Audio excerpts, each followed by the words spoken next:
अस्सलाम वालेकुम नाजरीन, मैं हूं आपका मेज़बान उमर जावेद। प्रोग्राम जुर्म इंजाम के साथ लाहौर पुलिस की जानिब से गदाकारों यानी फ़कीरों और भिखारियों के खिलाफ ग्रैंड ऑपरेशन किया गया और अब तक हज़ारों की तादाद में मुकदमात जो हैं उनका अंदराज किया गया और हज़ारों ही भिखारियों को थानों की हवा भी खानी पड़ी है।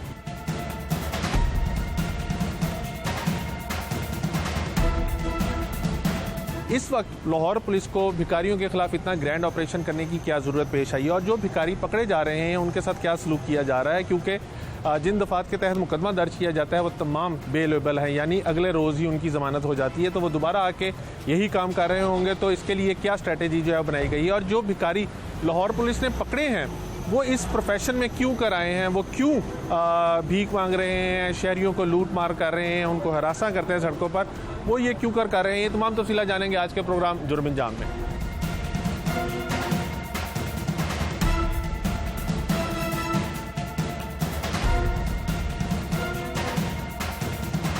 लाहौर पुलिस की जानिब से गदागरों के खिलाफ ग्रैंड ऑपरेशन किया जा रहा है और ना सिर्फ इसके अंदर हज़ारों की तादाद में मुकदमात का अंदराज किया जा रहा है बल्कि हज़ारों की तादाद में ही गदागरों को लाहौर की आम शाहराहों से, चौक चौराहों से और दीगर बाज़ारों वगैरह से जो है वो हिरासत में लिया जा रहा है। इस टाइम मैं एक पुलिस स्टेशन में मौजूद हूँ। यहाँ पर भी अभी पुलिस ने क्रैकडाउन करके मुतअद्दिद गदागरों को हिरासत में लिया है।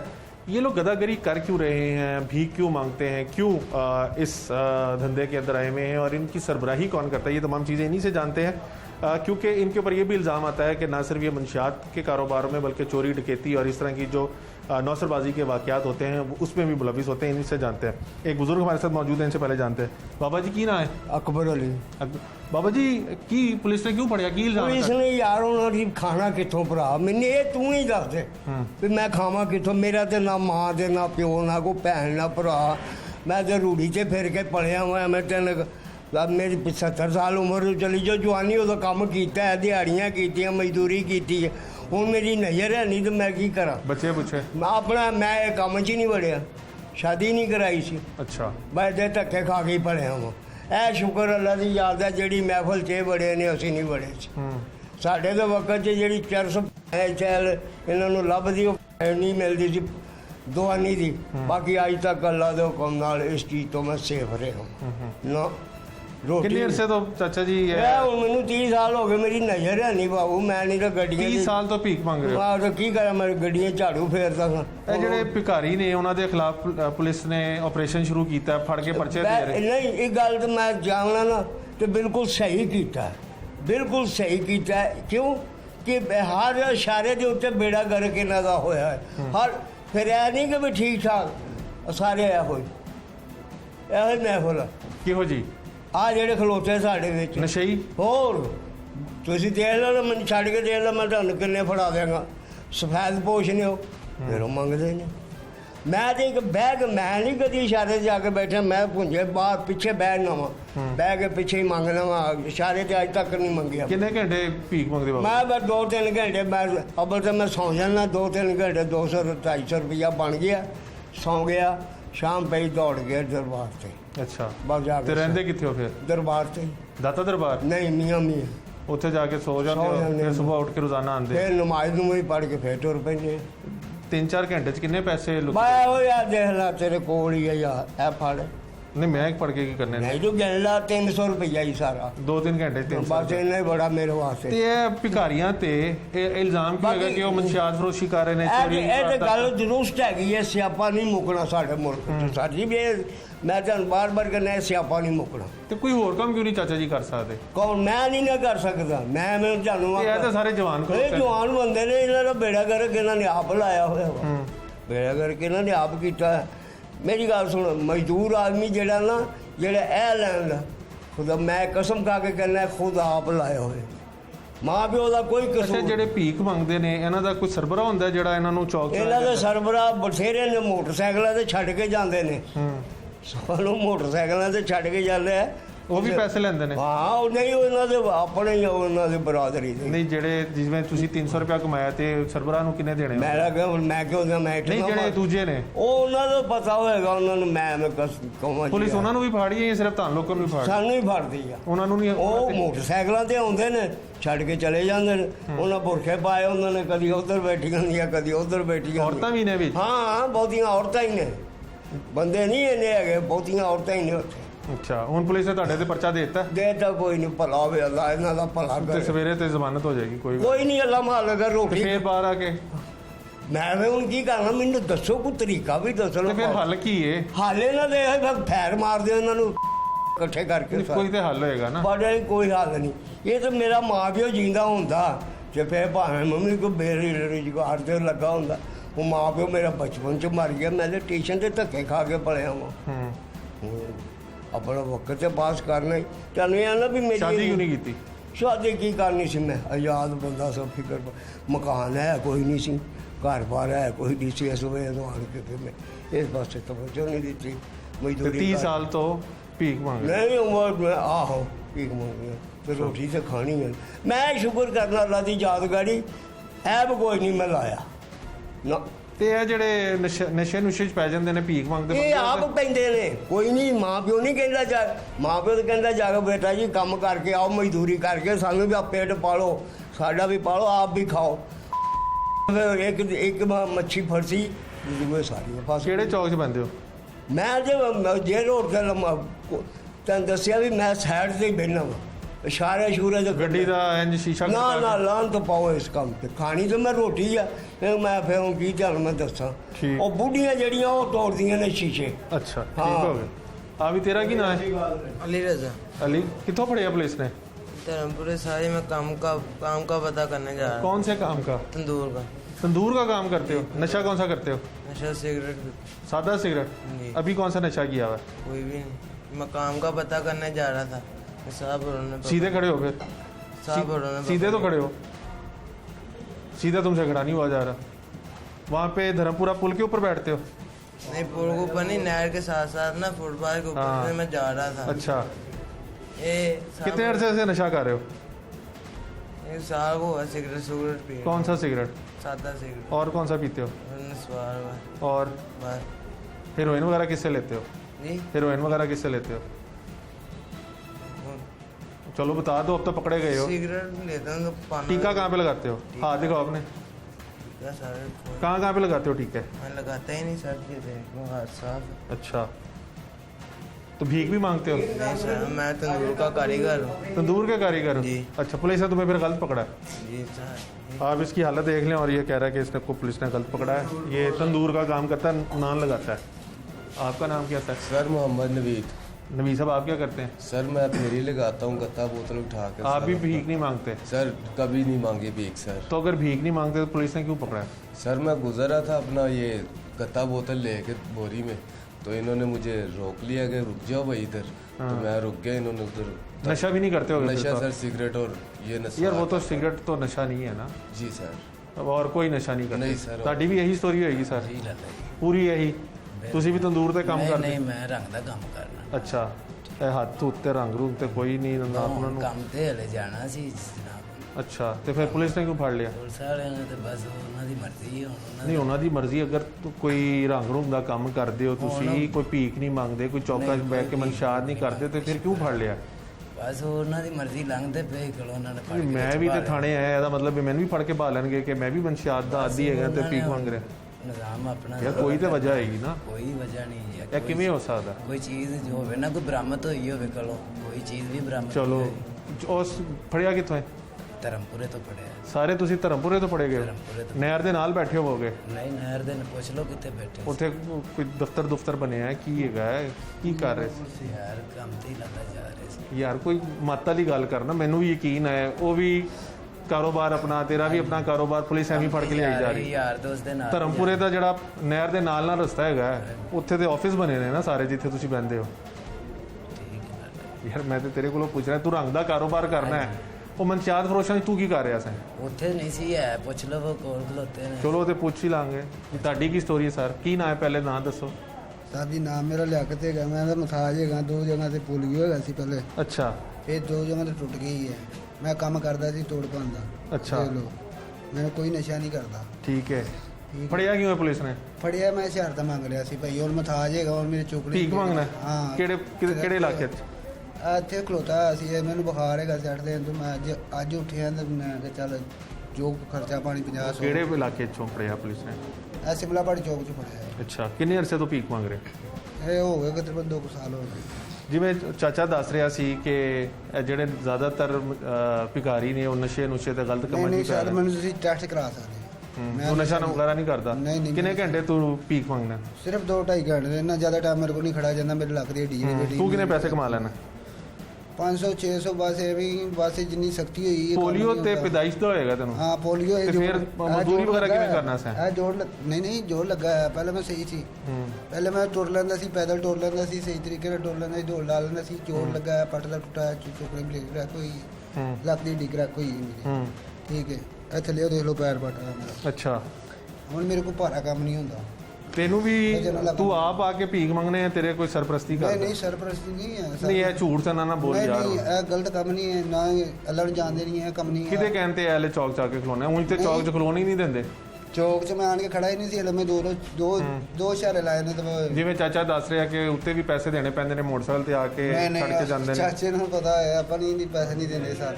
ਕਿੰਨੇ ਪੈਸੇ ਕਮਾ ਲੈਣੇ ਸਰ 500-600 ਰੁਪਏ ਬਸ ਦਿਨ ਦਾ ਬਸ ਹਾਂ ਦੋ ਤੇ ਮਹੀਨੇ 'ਚ 2.5 ਕਿੰਨੇ- ਘੰਟੇ ਮਹੀਨੇ 'ਚ ਕਿੰਨੇ ਦਿਨ ਹਾਂ ਮਹੀਨੇ 'ਚ ਕਿੰਨੇ ਦਿਨ ਕੰਮ ਕਰਨਾ ਹੈ? ਮਹੀਨੇ 'ਚ ਕੋਈ ਵਾਰਦਾਤ ਵਗੈਰਾ ਕਦੀ ਕੀਤੀ ਨਾ, ਨਾ। ਨੌਸਰਬਾਜ਼ੀ ਮੈਂ- ਕਿਸੇ ਦਾ ਫੋਨ ਛੀਨ ਲਿਆ ਹੈ ਨਾ ਨਾ ਗੱਡੀ ਮੇਰੇ ਚੋਂ ਕੋਲ ਦੌੜਾ ਆਪਣੇ ਜੋਗਾ ਨਹੀਂ ਹੈ ਹੂੰ ਮੈਂ ਆਪਣੇ ਟੁਰਨ ਜੋਗਾ ਨਹੀਂ ਹੈ ਮੈਂ ਕਿਸੇ ਇਹ ਜਿਹੜੇ ਬਾਕੀ ਜਿਹਨੇ ਭਿਖਾਰੀ ਨੇ ਉਹਨਾਂ ਨੂੰ ਜਿਹੜੀਆਂ ਗੱਡੀਆਂ ਵਗੈਰਾ ਸਵੇਰੇ ਆ ਕੇ ਛੱਡਦੀਆਂ ਨੇ ਉਹ ਕੌਣ ਲੋਕ ਹੈ ਉਹ ਪਤਾ ਨਹੀਂ ਸਾਹਿਬ ਇਹੀ ਲੋਕ ਨੇ ਜਿਹੜੇ ਮਾਂ ਪਿਓ ਨੂੰ ਪੈਸੇ ਦਿੰਦੇ ਨੇ ਸਾਰੇ ਨੂੰ ਦਿੰਦੇ ਨੇ ਖਾਣ ਪੀਣ ਨੂੰ ਦਿੰਦੇ ਨੇ ਜਿੰਦਾ ਭਰਾ ਭੈਣ ਹੈ ਭਰਾ ਹੈ ਉਹਦੇ ਪਰੇ ਸਭ ਕੁਝ ਅੱਛਾ ਇਹ ਤਾਂ ਲੋਕ ਤੁਹਾਡੀ ਜ਼ਮਾਨਤ ਦਾ ਕੌਣ ਕਰਾਂਦਾ ਹੈ? ਹੁਣ ਸਾਹਿਬ ਸਾਡੀ ਜ਼ਮਾਨਤ ਕਿੱਥੇ ਹੁੰਦੀ ਮੇਰੀ ਜ਼ਮਾਨਤ ਹੋਏਗੀ ਆ ਮੈਂ ਪਹਿਲੀ ਦਫਾ ਫੜਿਆ ਗਿਆ ਹੂੰ ਜ਼ਮਾਨਤ ਅੱਲਾ ਦੇ ਸਪੋਰਟ ਤੋਂ ਵੇਖੀ ਇਹ ਅੱਲਾ ਦੇ ਸਪੁਰਦ ਤੇ ਨਹੀਂ ਕੋਈ ਤੇ ਪਿੱਛੇ ਹੋਏਗਾ ਨਾ ਤੇਰੇ ਨਹੀਂ ਮੈਂ ਦੇਖੋ ਪਰ ਲੜ ਕੇ ਆਇਆ ਸੀ ਤਕਰੀਬਨ 200 ਚਲੋ ਫਿਰ ਵਰਿਆਮ ਸਾਹਿਬ ਨੂੰ ਕਹਿੰਦੇ ਜਦੋਂ ਤੇਰੀ ਸਵੇਰੇ ਜ਼ਮਾਨਤ ਹੋਏ ਤਾਂ ਦੱਸਣ ਕਿ ਕਿੰਨੇ ਤੇਰੀ ਜ਼ਮਾਨਤ ਕਰਾਈ ਹੈ ਹਾਂਜੀ। ਬੰਦਾ ਤੇ ਪਿੱਛੇ ਆਏਗਾ ਨਾ ਕੋਈ ਸਰ ਤੁਹਾਡੀ ਕੀ ਸਟੋਰੀ ਹੈ ਕੋਈ ਸੋਰੀ ਨਹੀਂ ਕੀ ਕਰਦੇ ਹੋ ਫਲ ਦਾ ਕੰਮ ਕਰ ਫਲ ਦਾ ਤੇ ਫਿਰ ਫੜਿਆ ਕਿੱਥੋਂ ਪੁਲਿਸ ਨੇ ਧਰਮਪੁਰ ਕੀ ਕਰ ਰਹੇ ਸੋ ਉੱਥੇ ਆ ਰਿਹਾ ਸੀ ਕਿੱਥੋਂ ਅਗਰ ਤੁਸੀਂ ਫਲ ਦਾ ਕੰਮ ਕਰਦੇ ਹੋ ਭੀਖ ਵੀ ਨਹੀਂ ਮੰਗਦੇ ਨਸ਼ਾ ਵੀ ਨਹੀਂ ਕਰਦੇ ਤੇ ਫਿਰ ਪੁਲਿਸ ਨੇ ਕਿਉਂ ਫੜਿਆ ਆ ਰਿਹਾ ਸੀ ਮੈਂ ਨਹਿਰ ਤੋਂ ਉੱਥੇ ਕੀ ਕਰ ਰਹੇ ਸੋ ਨਹਿਰ ਤੇ ਨਹਿਰ ਤੋਂ ਬਸ ਲੰਘ ਕੇ ਆ ਰਿਹਾ ਸੀ ਟੱਪ ਹੁਣ ਕੇ। ਜੀ ਪੈਦਲ ਸੈਰ ਕਰ ਰਹੇ ਸੋ ਨਹਿਰ ਤੇ ਨਹੀਂ ਨਹੀਂ ਸੈਰ ਨਹੀਂ ਕਰ ਰਿਹਾ ਸੀ ਆ ਰਿਹਾ ਸੀ ਰਕਸ਼ੇ ਤੇ ਬੈਣ ਲਈ ਤੇ ਫਲ ਦੀ ਰੇੜੀ ਕਿੱਥੇ ਡਾਕਟਰ ਹੈ ਸਰਕਾਰ ਅੱਜ ਛੁੱਟੀ ਛੁੱਟੀ क्यों आज तो हाले हफ्ता शुरू होया आप इनकी गुफ्तगू सुन रहे हैं सारों को पुलिस ने रंगे हाथों पकड़ा और छापा मार के पकड़ा ये जो नौजवान पुलिस का खड़ा हुआ है इसके साथ और भी रेडिंग टीम थी हमारे साथ वरियाम साहब भी हैं जो इस इलाके में ये सारा ऑपरेशन कर रहे हैं सिवाय दो के बाकी सारे कहते हैं कि ये अपने अपने कारोबार करते हैं और इनके कारोबार आप खुलिए भी देख लें और इनके कारोबार की नौयत भी देख लें मुझे ये एतराज़ नहीं है शायद ये करते हों लेकिन जिस इलाके से इनको पकड़ा गया है ना सिर्फ वहाँ पे वारदातें आम हैं बल्कि वहाँ पर मंशियात का इस्तेमाल खुलेआम होता है मुतद्दिद शहरियों की दरख्वास्तों के बाद पुलिस ने मुतद्दिद दफ़ा वहाँ पे ऑपरेशन किया है हर दफ़ा इनको पकड़ा जाता है लेकिन ये फिर दोबारा आके वहाँ पे बैठ जाते हैं और इनको ख़वातीन जो है वो पुड़ियाँ वगैरह आके बेचती हैं क्योंकि काम काज तो इनके पास है नहीं तो फिर कोई ना कोई ये वारदात वगैरह करते होंगे वरियाम साहब जानते हैं वरियाम साहब डीआईजी ऑपरेशंस ने पूरे लाहौर के अंदर ऑपरेशन करने के अहकाम दिए हैं उसके अंदर हज़ारों की तादाद में मुकदमे दर्ज हुए हैं इनकी आप अभी स्टोरी सुन रहे थे भी आप इनको पकड़ के लेके आए कितनी सदाकत है कितना झूठ है अस्सलाम वालेकुम ये डीआईजी ऑपरेशन का जो हुक्म है उसकी हम तमील कर रहे हैं ये धर्मपुरा पुल पे इंजेक्शन लगाते हैं वो गाड़ी लगाता है पाउडर की ठीक है ये भी इंजेक्शन लगाता है ये भी लगाता है इनको रंगे हाथों पकड़ा है अंडर पास जो धर्मपुरा का पुल के नीचे है ना वहाँ से जवानों ने घेरा डाल के काफ़ी भाग गए हैं ये 4-5 पकड़े गए ठीक है रंगे हाथों पकड़ कर लेकर आए हैं टीके लगा और ये जो भीख मांगने वाले हैं हाँ जी इनका नेटवर्क कैसे चलता है ये नेटवर्क इनका काफ़ी वसी है जी ये लोग आते हैं कि इसको ये कह रहा है मुझे मैं तो पकड़ा भागा नहीं जाता इसको 3 जवानों ने बड़ी दूर से भाग कर पकड़ा है ये हमारी गाड़ी देख कर ना चौक में बेग मांग रहा था जब इसने गाड़ी देखी इसने दौड़ लगा दी अब इसका पीछा करके इसको 3 जवानों ने बड़ी दौड़ से मेरे जवान जो यंग जवान है इन्होंने दौड़ लगा के इसको पकड़ा सही ये कहता है मैं टांग से मजदूर हूँ अब ये कहता है कि मेरा तो पीछे कोई भी नहीं है और जमानतें करवाने के लिए ये पीछे भी जो है- देखना इनके पीछे लाइन लग जाएगी जमानतें जब आप लेके आए पीछे इनके कोई पता वरसा चल वगैरह गया है? अब इनके जमानतियों को पता चल गया फिर जब थाने आता है उसको पुलिस पकड़ लेती है अब ये कोर्ट में सीधे जाते हैं वहाँ से जमानत करवाते हैं तो वहाँ पे भी जो चलके वगैरह जमा कराता होगा वो भी तो उसका भी तो रिकॉर्ड होता है वही रिकॉर्ड है वो कौन लोग हैं बहुत ज़्यादा इनके टाउट है टाउट कराते हैं चल के या दूसरे कराते हैं बार इनकी कोशिश हम जो कर रहे हैं, जो इनके हम चल के हैं, उनके पीछे भी हम चढ़े हुए। इनके खिलाफ बैगरी एक्ट के तहत मुकदमा दर्ज होगा। बैगरी और रोड ब्लॉक कर दे रहे हैं। अभी रोड ब्लॉक करते हैं, गाड़ी पर रोक लेते हैं, गाड़ी को लोगों को रोक लेते हैं और दरवाजे शीशे खड़काते हैं जोर से नमाग निकले। वो एक जो गाड़ी रोकते हैं दूसरी गाड़ी पर ट्रैफिक ब्लॉक हो जाती है, जिससे वजह लोग ट्रैफिक में ब्लॉक होना। ये काबिल ज़मानत है यहाँ ना काबिल ज़मानत? जुर्म तो काबिल ज़मानत है ना, बेलेबल। फिर ये कल रिहा हो जाएंगे, फिर सड़कों पे होंगे। जो फिर जो कानून है उसके मुताबिक है ना। आप किस किस इलाके में आप, यानी ये बहुत बड़ी डिवीजन है आपकी, किस किस इलाके में सबसे ज़्यादा हैं ये सिविल लाइन डिवीजन में सबसे ज़्यादा किला है। किला की बाउंड्री जो है शालमी है, लश्करी चौक पूरा पता, और उसके बाद मुगलपुरा रेसकोर्स के भी है, धर्मपुरा पुल है ये, इसी तरह दूसरे लिटल रोड के भी हैं। ये हर जगह पे फैले हुए। अब ये मनशियात करने वाले, भीख मांगने वाले औरतें हर जगह पे फैली हुई। कोई ऐसा जगह नहीं है जहाँ पे ना हो, ये हर जगह पे फैले। आखिरी सवाल ये बताइएगा कि आप लोगों का काम तो ये है कि आप लोगों को पकड़ रहे हैं, सुबह इनकी ज़मानतें हो जाएंगी, ये दोबारा आएंगे। इनको रोकने के लिए मुस्तकिल हल आप क्या समझते हैं? अफसरान वगैरह को आप क्या बताते हैं कि क्या हल है इनका, क्योंकि आप ग्रास रूट लेवल पे काम कर रहे हैं? इनका तो मुस्तकिल हल यही है कि इनके अच्छे जो पीछे इनके है न वालदैन हैं या दूसरे हैं, वो इनको संभालें, इनका ख्याल करें। जब तक वो नहीं करेंगे जी नहीं रुकेंगे। वो बाबा जी जो हैं वो कहते हैं ना मैंने शादी की है ना मेरे माँ बाप वो हैं। तो बाबे के कहना ना मैं शादी नहीं की। बाबा 33-35 साल से मांग रहा है, कहाँ मांग रहा है इसको? ये सब की इनकी स्टोरियाँ हैं। ये कहता है मैं घर छोड़ के भाग के आया हूँ, ये बस स्टोरियाँ इनकी सबकी जबानी, ये कोई भी नहीं मानेगा हम ऐसा करते हैं। इनकी पूछ के देखना, किसी से को मान जाए तो फिर से कहना। सही, बहुत शुक्रिया। रियाम साहब की आप गुफ्तगू सुन रहे थे जो सिविल लाइन्स डिवीजन के अंदर इन भिखारियों के खिलाफ ग्रैंड ऑपरेशन जो है उसकी निगरानी कर रहे हैं। जितने भी आप यहाँ पे मौजूद बंदे थे उनमें से 2 बंदे ये मानते हैं कि वो भीख मांगते हुए पकड़े गए। बाकी जो हैं आप उनकी हालत देख लें, इससे सीधा नहीं खड़ा हुआ जा रहा, लेकिन ये कहता है मैं तंदूर का काम करता हूँ, वो अपना कारोबार करता है। ये रंग का कारोबार, वो फलों की रेडी लगाते हैं। लेकिन बल्कि रियाम साहब जी जानते हैं, रियाम साहब अगर ये फलों की रेडी लगाता है, ये रंग का काम करता है, शादबाग का रशी है, डॉक्टर अस्पताल कहते हैं मैं रेडी लगाता हूँ। ये धर्मपुर के अंडरपास के नीचे, रेलवे लाइन के नीचे इसका क्या काम है? ये ठीक है, ये रंग का काम करता है। पूछे वहाँ इनका क्या काम है? रेलवे लाइन के नीचे जो अंडरपास नहर की पटरी नीचे वाली, वहाँ पे क्या कर, वहाँ नशे बैठ कर ये भी ठेड़ी लगाता है, वो कहता है। वहाँ ये भी पूछ लें, इनसे पूछे, जैसे पूछे रहने वाला कहाँ का है, उसका वहाँ पे काम क्या है? जिस तरह की उसकी हालत है वो तो खुद तंदूर में गिर जाए। इनसे पूछ लें खुद, ये कहाँ का रहने वाला, बताएं कहाँ रहने वाला? बहू वाले का रहने वाला है। ये पूछे इससे कहाँ का रहने वाला है? ये शादबाग का रहने वाला है। यही बस। बहरहाल ये ना कहें कि इनके 1-2 का टीका लगाते हैं आगे। आप इन सारों की हालत देख रहे हैं। ये इनका जो भी फेल है वो इनके साथ है, लेकिन पुलिस की जानिब से अभी जो मुकदमा दर्ज किए जा रहे हैं वो शहरियों की जानिब से बेइंतहा शिकायत के ऊपर किया जा रहा है। मंशियात का इस्तेमाल नहर के ऊपर और इस तरह के इलाकों में, मुस्लिम टाउन और नहर से आप जल्लो की तरफ जाएं तो बेतहाशा अफराद आपको मंशियात के आदि नजर आएंगे। और बहुत से पुलिस एहलकारों ने जब इनके खिलाफ क्रैकडाउन करने की कोशिश की तो बहुत से को ज़ख्मी भी किया गया। इसी तरह भिखारियों का भी आप सुन रहे हैं कि वो कहता है कि मुझे पोलियो हुआ है, लेकिन उसको जब पकड़ने के लिए उसने गाड़ी देखी तो वो भाग गया। जो बुज़ुर्ग पकड़े हैं वो 35 साल से 30 से 35 साल से भीख मांग रहे हैं और उनके बकौल उन्होंने शादी भी नहीं की और बस ऐसी ज़िंदगी गुजारी जा रहे हैं। ये तमाम अफराद जो हैं इनके ऊपर केयर टेकर भी हैं जो इन लोगों को ना सिर्फ चौकों चौराहों में छोड़ के जाते हैं बल्कि इनकी बाकायदा सरपरस्ती करते हैं। और वो कौन लोग हैं जो इनकी सरपरस्ती कर रहे हैं? डीआईजी ऑपरेशन ने इनिशिएटिव क्यों लिया है? डीआईजी ऑपरेशन के पास चलते हैं और उनसे भी जानने की कोशिश करते हैं कि आगे का लाएअमल क्या होगा, कैसे इन लोगों को रोका जाएगा कि शहरों की शाहराहों पे, चौकों चौराहों, बाज़ारों में इस तरह से भीखें ना मांगे और जो वारदातें हो रही हैं, नौसरबाजी के वाक़यात हो रहे हैं, उनको कैसे रोका जाएगा।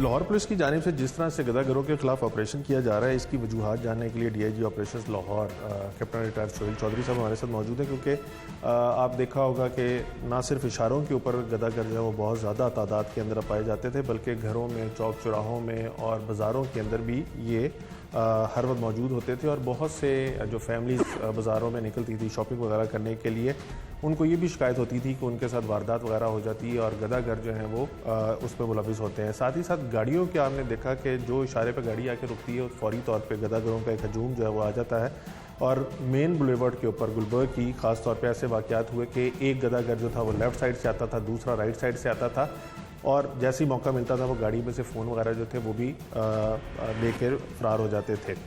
अब लाहौर पुलिस ने ये गदागरों के ख़िलाफ़ ऑपरेशन करने का क्यों फ़ैसला किया है, इसके अंदर कितने अब तक पकड़े गए हैं और जब ये पकड़े जाते हैं तो उसके बाद अगले रोज़ या 1-2 रोज़ के बाद ये ज़मानत पे बाहर आ जाते हैं, तो उसके लिए क्या मैकेनिज़्म बनाया गया ये जानने के लिए हम उनके पास आए हैं। सोहेल साहब, एक तो वक्त के लिए बहुत शुक्रिया और सेहत याबी के ऊपर आपको बहुत मुबारक हो कि बहुत जल्द रिकवर कर गए। सोहेल भाई, गदागरों के ख़िलाफ़ स्पेशली इतना ग्रैंड ऑपरेशन करने की क्या ज़रूरत पेश आई है? देखें कि कॉमन जो भी शख्स रोड के ऊपर गुजरता है, निकलता है, उसको अगर सबसे ज़्यादा चीज़ जो इरिटेट करती है, किसी भी जगह वो जा रहा है, ऑफिस जा रहा है, घर जा रहा है, किसी से मिलने के लिए जा रहा है, सबसे ज़्यादा उसको जो चीज़ इरिटेट करती है वो रोड पे गदागरों का होना है। बिकॉज़ ना सिर्फ ये एक हरासमेंट का एक बहुत बड़ा ज़रिया है बल्कि वारदात भी बहुत ज़्यादा आम हो जाती है। कुछ बच्चे बच्चियाँ मांगने के बहाने, पेंसिलें बेचने के बहाने, गुब्बारे बेचने के बहाने आप देखते हैं कि वो छोटी बच्चियाँ आके तंग भी करती हैं, फैमिलीज़ को तंग करती हैं। उनको ज़ाहिर सी बात है कि हमारा कल्चर भी, हम उनको बहुत ज़्यादा धुतकारते नहीं हैं, उनको बहुत ज़्यादा साइड पे नहीं करते, लेकिन अल्टीमेटली ये होता है कि वो वारदात भी की जाती है, फिर मांगना एक आदत बन गई है और ये एक कंटिन्यूस सोर्स ऑफ इरिटेशन है जिससे कि हर शख्स का वास्ता पड़ता है। Over the period of time ये मैंने चीज़ ऑब्ज़र्व की है, मैं लाहौर को देखता रहा हूँ, ज़ाहिर है लाहौर में सर्विस काफ़ी अर्सा की है कि ये एक इतनी बड़ी न्यूसेंस बन गई थी कि अब इसके ख़िलाफ़ एक प्रॉपर प्लान और ग्रैंड ऑपरेशन होना चाहिए था। अल्हम्दुलिल्लाह हमने पिछले 10 दिनों में तकरीबन 2200 के जो करीब FIR रजिस्टर्ड की हैं, जो कि ऑर्गेनाइज और तरीके से ये जो बेकारी लोग आते थे उनमें ऐसे भी थे जो कि अपाज होते भी थे या कुछ ऐसे थे जो अपाज बनने का ड्रामा भी करते थे। तो 2200 के खिलाफ हमने FIRs दी हैं, लेकिन ये एक फ़ेज़ 1 है। आपने बेशुमार चीज़ें इसकी बता दी हैं। सबसे ज़्यादा कामयाबी हमें तब होगी जब इनके हैंडलर्स, इनके कॉन्ट्रैक्टर्स और वो बंदे जो इनको सपोर्ट करें वो पकड़े जाएंगे।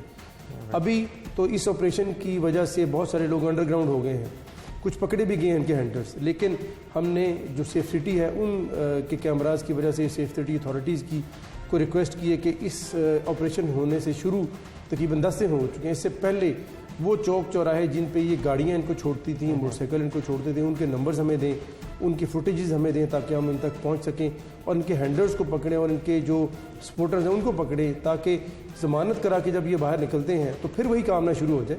इसलिए आपको एक इंटरेस्टिंग फिगर भी ये शेयर करूँगा कि एक शख्स को हमने पकड़ा है, उसने तकरीबन 222 बंदों की ज़मानतें कराई हैं, जिससे पूरा क्लियरली पता चलता है कि वो इनका बहुत बड़ा सपोर्टर है। उसको हमने अरेस्ट किया है और बहुत ज़्यादा फेक श्योरिटीज़ दी जा रही हैं, टाउट में चल के दिए जा रहे हैं, उनके खिलाफ भी भरपूर एक्शन किया जा रहा है। और सबसे बढ़ के ये है कि इंसान जो भी रोड के ऊपर आ रहा है उसकी एक दिल से ये आवाज़ निकली है कि लाहौर पुलिस ने बहुत बड़ा काम किया। सोहेल भाई, ये बताइएगा कि इनके खिलाफ जो मुकदमा दर्ज किए जा रहे हैं वो किन दफ़ात के तहत दर्ज किए जा रहे हैं? अगर वो बेलेबल हैं तो अगले दिन तो उनकी फिर ज़मानत हो जाएगी और वो फिर एक सर्कल जो है वो दोबारा उस सर्कल में आ जाएंगे। उसके सदेबाप के लिए क्या इक़दाम किए जा रहे हैं? ये एक सोशल ईवल है, इसका अगर लॉन्गर रन में देखा जाए तो शायद पुलिस के पास तो इसका हल ना हो कि इनको एम्प्लॉयमेंट देनी चाहिए, इनको रोज़गार देना चाहिए, इनको रिहेबिलिटेशन सेंटर में लेके जाना चाहिए। लेकिन अगर ये तमाम काम पुलिस को उज़र बनाए अपना और ये कहे कि ये एक लंबा काम है और इस वजह से हम इस बुराई को होने दें, तो आई थिंक ये गलत है।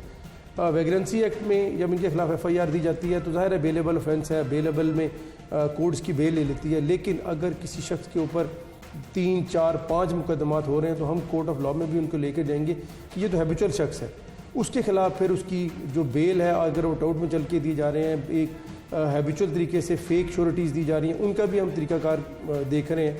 अगर ये तमाम हुआ तो कोर्ट को भी अप्राइज़ करेंगे तो इंशाल्लाह फिर इनकी बेल भी जल्दी नहीं होगी। और जो शख्स ऐसे हैं एडिक्टेड हैं इनमें, उनको हम रिहेबिलिटेशन सेंटर में, उनको शेल्टर होम्स में भेज रहे हैं ताकि उनका एक जो सेंटर्स बने हुए हैं सोशल वेलफेयर ने, चाइल्ड प्रोटेक्शन ब्यूरो बच्चों को देखती है, उसकी तरफ हम भेज रहे हैं। लेकिन जो सबसे बड़ा रिलीफ लोगों को मिला है वो ये है कि जब ये हट गए हैं तो यकीनन ये देखेंगे कि पुलिस इनके खिलाफ कार्रवाई कर रही है, तो यकीनन वो लोग जो कि कदरे सेहतमंद हैं अपना को रोज़गार ढूंढने के लिए, अपना ज़रिया माश ढूंढने के लिए कोई ना कोई कोशिश करेंगे इंशाल्लाह। जिस तरह आपने कहा कि इसके अंदर मंशियात फरोश भी हैं और कुछ ऐसे बीमारियों वाले हैं जो अपनी बीमारी को उज़र बनाकर भीख मांगते हैं, पुलिस आपकी तैनाती से पहले भिखारियों के ऊपर और ये मंशियात के आदी अफराद के ऊपर हाथ इसलिए नहीं डालती थी, उनका मानना ये था कि कोई भी कस्टडी के अंदर अगर डेथ हो जाती है तो उसको कस्टोडियल डेथ के तौर पे लिया जाएगा।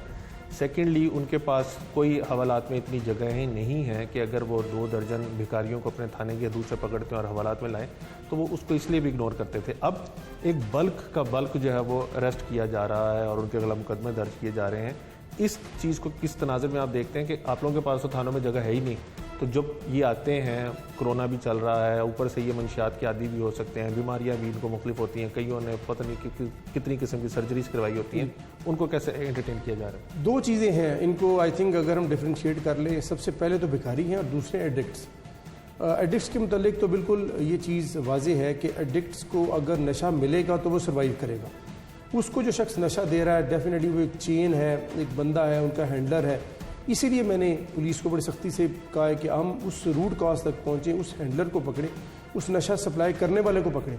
अगर वो इसको डेली बेसिस पे नशा देता जाएगा, ये रोड साइड पे पड़ा होगा तो वो वहीं पे पड़ा रहेगा। लेकिन अगर हम उसका नशा रोकेंगे, उस बंदे को पकड़ेंगे तो जो जिसको नशा मिल रहा है डेफिनेटली वो उस जगह से मूव करेगा, वो हटेगा, किसी भी कोशिश करेगा कि अपने आप को किसी हॉस्पिटल में किसी जगह पे लेके जाए ताकि अपना इलाज कराए। लेकिन अगर उसको नशा दिया जा रहा है जो अल्टीमेटली उसकी मौत वाक़या भी हो सकती है, तो एक तो वो चीज़ है कि उसको नशा पकड़ने वाले, नशा देने वाले को खिलाफ कार्रवाई की जा रही है और पकड़े भी जा रहे हैं।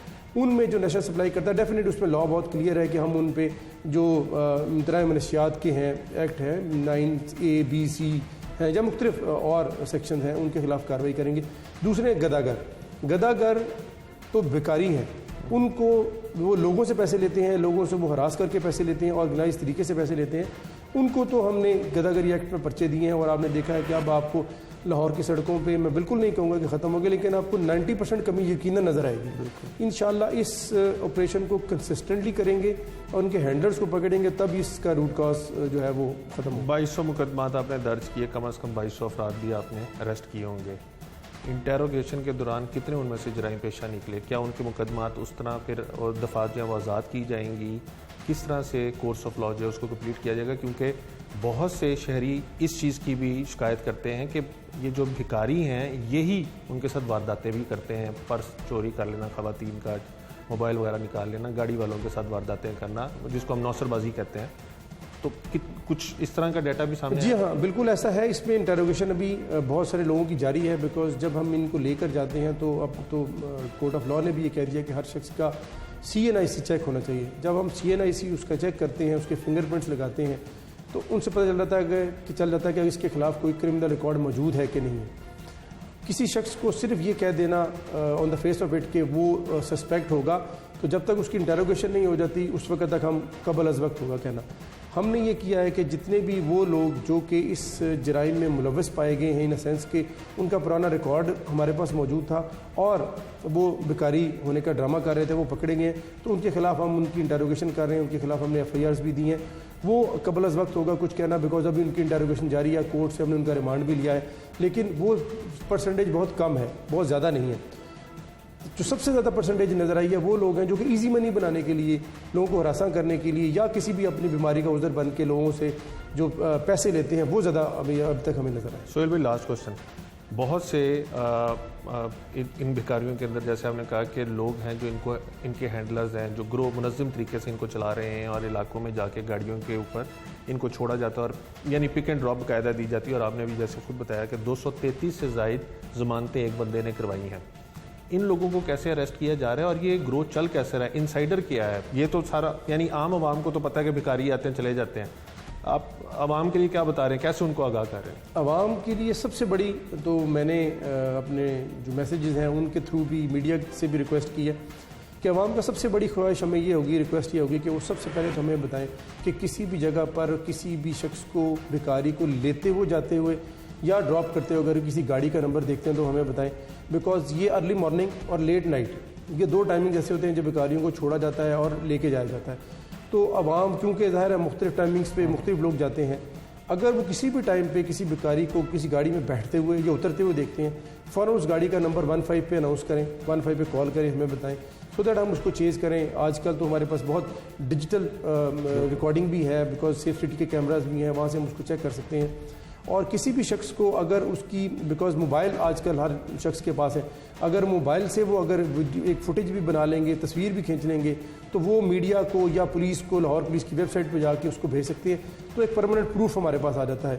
आवाम की सबसे बड़ी ये कंट्रीब्यूशन होगी कि वो हमें इंडिकेट करें, हमारा काम है पुलिस का कि हम उन लोगों को पकड़ें और उनको हैंडल के बारे में कुछ कह दीजिएगा, क्योंकि ये जिस तरह से ऑर्गेनाइज क्राइम करें, फिर इसके अंदर तो सीआईए भी इन्वॉल्व होगी, क्योंकि सीआईए तो इसकी स्पेशलिस्ट है। सीआईए के जो है हमारे ऑफिसर्स हैं, उनको ये सीसीपीओ साहब ने बिल्कुल क्लियर डायरेक्शन दी है कि जो ऑर्गेनाइज क्राइम है उसमें ज़ाहिर वो काम उनको हैंडल करना सीआईए का काम है।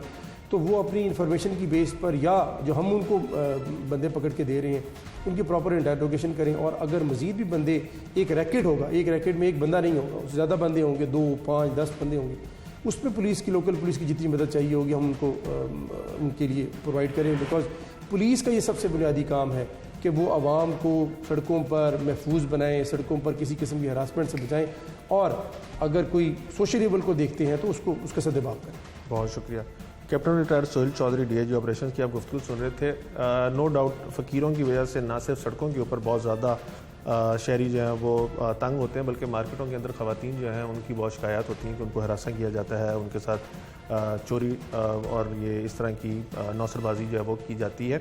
अब ग्रैंड ऑपरेशन किया जा रहा है, 2200 से ज़्यादा मुकदमा दर्ज हो गए हैं, बहुत से जो है उनको थानों में बंद किया गया है, और इसके अंदर बाकायदा रैकेट्स जो हैं वो काम कर रहे हैं। ये क्यों कर रहे हैं? यानी अगर एक शख्स कोई मेहनत मजदूरी के लिए किसी जगह पे जाता है, किसी कंस्ट्रक्शन साइट पे जाता है, तो 1000-1500 तो उसकी वहाँ पे दिहाड़ी है, वो अच्छे खासे पैसे कमा सकता है। तो ये इसी प्रोफेशन को क्यों चूज़ करते हैं, ये भी जानने की कोशिश करते हैं।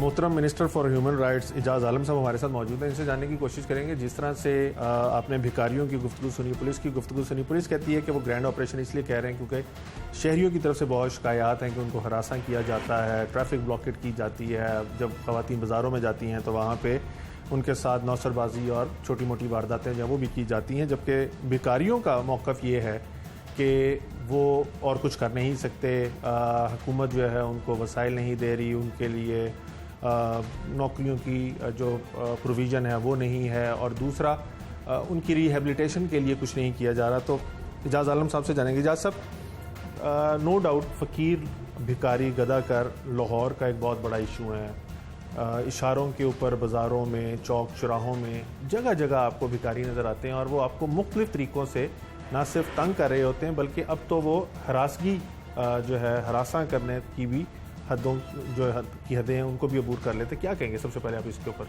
जो ये इतनी बड़ी एक यलगार हुई हुई है? देखिए, सबसे जो बुनियादी बात यह है कि ये जो लाहौर की सड़कों पे हैं, ये गदागर नहीं है, ये एक माफिया है। ये अगर ज़रूरतमंद है तो उसके लिए आपको पता है कि मौजूदा हुकूमत ने एहसास प्रोग्राम भी जारी किया हुआ है। फिर उसके अलावा सोशल वेलफेयर की डिपार्टमेंट का एक प्रोग्राम है जिसमें इनको मंथली अनाउंस की बात भी की गई है, और उसमें इनको दिया भी जाता है। लेकिन चूँकि वो काम है, ये यहाँ पे चूँकि एक बच्चा दिन का 1500 2,000 कमा लेता है, तो वो पैसे कम ज़रूर है, लेकिन ये चूँकि एक माफिया है, और ये जिस तरीके से आपको भी पता है कि भीख मांगने का इनका स्टाइल जो है वो अजीब है। ये गाड़ियों के साथ, और छोटे छोटे बच्चे होते हैं, और यकीन करें कि कई दफ़ा ऐसे लगता है कि कोई बच्चा नीचे ना आ जाए। फिर इसके बाद हमारे यहाँ कानून में कुछ इस तरह का है कि इनके ऊपर बहुत दफ़ा ऑपरेशन हो चुका है। जब FIR होती है तो अगले 2 दिन के बाद वो फिर बाहर होते हैं और फिर उन चौकों पे खड़े होते हैं। इस पे कैबिनेट में भी काफ़ी बात हुई, और मैंने कैबिनेट में तजवीज़ दी थी कि हर चौक पे जो हमारे वार्डन खड़े होते हैं, हमें उनको ज़िम्मेदारी देनी चाहिए कि वहाँ पे कोई भिखारी ना आए। इस तरह से मैं समझता हूँ कि हम इन माफिया पे कंट्रोल कर सकते हैं। लेकिन बात यह है कि ये जो आप बात कर रहे हैं कि वो कहते हैं हमें गवर्नमेंट कुछ नहीं, देखें जो भिखारी होता है उसका तो कोई राइट्स नहीं है। राइट्स तो अगर कोई जो वर्नेबल सोसाइटीज़ का लोग हैं उनका तो राइट्स बनता है, लेकिन एक भिखारी जो सेहतमंद है, काम कर सकता है और उसके बाद वो सिर्फ फेक जो है वो कभी लंगड़ा बन गया है या फेक उसने अपने आप को अंधा बना लिया है, तो वो लोगों को इस तरह की ठगियाँ लगा रहा है, तो बुनियादी तौर पर तो रियासत पर उसका कोई हक नहीं है कि वो रियासत से अपना हक मांगे। तो ये मैं कहना चाहता हूँ कि एक तो इनकी कैटेगराइज किया जाना चाहिए इनको, कि जो वाकई ज़रूरतमंद है उनके लिए तो डेफिनेटली जो है वो बंदोबस्त हो सकता है, उनको एहसास प्रोग्राम के साथ लिंक किया जाता है, जिनको घर नहीं उनको पनाह गाँव में शिफ्ट किया जा सकता है, और फिर सोशल वेलफेयर के जो अदारे हैं उन जो मुख्तलिफ ऑर्गेनाइजेशंस काम कर रही हैं उनके साथ इनको करके इनकी अवेयरनेस का भी बंदोबस्त किया जा सकता है। लेकिन आप देखें कि इनको ये जो अभी जो सड़कों पे मांग रहे हैं ये ज़रूरतमंद लोग नहीं हैं। जैसे ये फरमाइए कि जैसे आपने भी कहा कि इनको पकड़ा जाता है, इनके खिलाफ बैगरी एक्ट के तहत मुकदमा दर्ज किया जाता है और अगले दिन ये बाहर आ जाते हैं और दोबारा से वही करते हैं। और जिस तरह आप नेटवर्क का जिक्र करें, पुलिस भी यही कहती है कि ये रैकेट जो है ये ऑपरेट कर रहे हैं और वही इनके मुचलके जमा कराते हैं, वही इनकी ज़मानतें कराते हैं। और अभी तो हाल ही में डीएजी साहब ने शेयर किया है कि एक बंदे ने 233 ज़मानतें अभी हाल ही में करवाई हैं। आप असेंबली में मौजूद हैं, लेजिस्लेशन क्यों नहीं की जाती, सज़ाएँ क्यों नहीं सख्त की जाती, ताकि अगर सज़ा सख्त होगी तो जो माफियाज जिनको आप नाम दे रहे हैं वो जो सड़कों पे आके लोगों की ज़िंदगी जीवन कर रहे हैं वो 3, 4, 5, 7 महीने के लिए जेल जाएंगे और जब बाहर रहेंगे तो यानी या वो मुफीद हो जाएंगे या वो और ख़राब हो जाएंगे। तो लेजिस्लेशन क्यों नहीं की जाती कि सज़ाएँ सख्त हों? देखिए मैं आपको बात बताऊं कि देखें कानून साजी से ही सारी चीज़ें ख़त्म नहीं हो सकती। आप देखें कि बहुत सारे ऐसी चीज़ें हैं जिन पर कानून साजी हो चुकी है, लेकिन इसके बावजूद उस चीज़ों को ख़त्म नहीं किया जा सका। तो मैं समझता हूँ कि ये गद्दागरी भी एक ऐसा शोबा है, इसमें जब तक स्ट्रॉन्ग किस्म का एक्शन नहीं लिया जाए। अभी देखें अभी कैबिनेट में भी इस पे बात हुई कि इस पे जो इसके कानून में तब्दीली करके सज़ाएँ सख्त की जाएँ।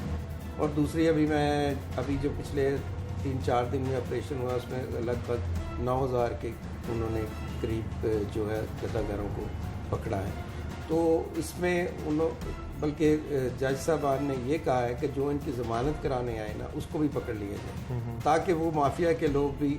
तो मैं समझता हूँ कि इस तरह के जो स्टेप लेने से हम ये नहीं कह सकते कि बिल्कुल भिखारी ख़त्म हो जाएंगे, लेकिन ये ज़रूर है कि इसमें काफ़ी हद तक जो है वो फ़र्क पड़ सकता है। लास्टली ये बताइएगा कि जिस तरह से भिखारी ये कह रहे हैं कि उनको पकड़ना जो है उनके मुआश को कत्ल करने रोकने के मुतरादिफ और उनकी फैमिलीज हैं, आप समझते हैं कि ये ह्यूमन राइट्स वायलेशन है, पुलिस की पकड़ धक्कड़, मुकदमे दर्ज कराना, जेलों में डालना? देखिए जो ये समझता है कि उसका देखिए फंडामेंटल राइट्स उसके हैं जो इल्लीगल काम नहीं कर रहा। अगर कोई इल्लीगल काम कर रहा है, आप देखें जो मंशियात बेच रहा है वो कहे जी मुझे पकड़ना जो है ह्यूमन राइट्स की वायलेशन है, तो बात यह है कि वायलेशन तो वो भी कर रहा है, क्योंकि वो तो सबसे पहले पता नहीं कितने लोगों को बर्बाद करने पे तुला हुआ है। तो इसी तरह ये जो भिखारी हैं ये भी जो रोड्स पे हशर कर रहे हैं लोगों का, तो उससे मैं समझता हूँ कि लोगों के राइट्स ज़्यादा मुतासर हो रहे हैं बनस्बत इनके ये जो माफिया लोगों को तंग करता है आए दिन, मतलब कि पीछे चलाता है। और इवन देन तो कुछ गाड़ियों के कभी शीशे खुले रह जाएं तो ये मोबाइल भी उठा लेते हैं, चीज़ें भी उठा लेते हैं। तो ये बहुत बड़ा चैलेंज है हमारे साथ, और मैं समझता हूँ कि इसमें सिविल सोसाइटी और हमें सब मिलजुल के इनको जो है प्रमोट नहीं करना चाहिए, और जो लोग इनको भीख देते भी हैं उनको ये स्टॉप करना चाहिए। मैं समझता हूँ कि इस तरह के स्टेप करने से भी ये काफ़ी हद तक कमी वाक़ हो सकती है। बहुत शुक्रिया। मिनिस्टर फॉर ह्यूमन राइट्स एजाज़ आलम साहब हमारे साथ मौजूद थे, आपने उनकी गुफ्तगू सुनी। भिखारियों का मौका बेशक अपनी जगह है, लेकिन पुलिस का कहना है कि जितनी उनको दरखास्तें मौसूल हुई हैं और जिस बड़े सतह के ऊपर इस चीज़ को डिस्कस किया गया और इसको डिस्करेज करने के लिए ऑपरेशन का कहा गया है, उसके तहत ऑपरेशन किया जा रहा है। हज़ारों की तादाद में मुकदमा दर्ज हो रहे हैं। और ह्यूमन राइट्स मिनिस्टर साहब की बात भी बिल्कुल वजह है कि हमें अपने यानी खुद से अपने कंडक्ट से भी इनको डिस्करेज करने की ज़रूरत है। हम तर्स खाकर इनको भीख वगैरह दे देते हैं, जिससे ना सिर्फ इनको इनकरेजमेंट होती है बल्कि ये मज़ीद बड़ी तादाद में जो है वो उमड़ आते हैं, जिसकी वजह से ना सिर्फ हमारे सड़कों का माहौल ख़राब हो रहा है बल्कि चोरी चकारी के वारदातें भी बढ़ती जा रही हैं और लोग जो हैं अब वो इस हद तक अजियत में मुब्तला हो चुके हैं कि वो पुलिस को 15 पे कॉलें भी कर रहे हैं कि भिखारी जो हैं फ़लाँ चौक के अंदर तंग करें। तो लिहाजा इस नेटवर्क को तोड़ने के लिए उनके बड़ों को पकड़ना सबसे ज़रूरी है। पुलिस कोशिश कर रही है, इनसे इंटेरोगेशन भी कर रही है। उम्मीद यही है कि जल्द लाहौर की सड़कें जो हैं वो भिखारियों की शक्ल में जो मौजूद माफिया है उससे पाक हो जाएंगी। आज के प्रोग्राम से टीम जुर्म इंजाम और अपने मेज़बान उमर जावेद को इजाज़त दीजिए। अगले प्रोग्राम में मुलाकात होगी। अल्लाह निगहबान।